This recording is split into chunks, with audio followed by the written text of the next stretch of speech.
guys, so today's video is going to be a get ready with me for a night out, which I'm having later. And I've gone for like a dark eye look, which I haven't done in a long time. And I'm using the Wet n Wild palette in Nude Awakening. I'm really loving this palette because it's so versatile.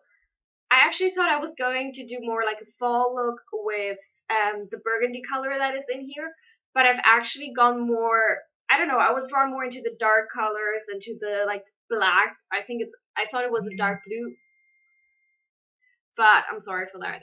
But it's actually black, and into like, yeah, I know, with the look, I just wanted something dark. So I might still be doing like more of a daytime look sometimes with the burgundy color, and also just using colors from this palette because I've been absolutely loving this palette. So yeah, all the eyeshadows are from this palette. And yeah, that's a newbie that I've been loving. And I've also busted out like some of my oldies but goldies, for example, my MAC Frankly Scarlet blusher. And I've also used the Voluminous Lash Paradise by, sorry. I've also used the Voluminous Lash Paradise by L'Oréal, which I'm absolutely loving for going out as well. I think this is too heavy of an eyelash look for a daytime for me, but for going out, perfect. So if you want to see how I did this look, then just keep watching.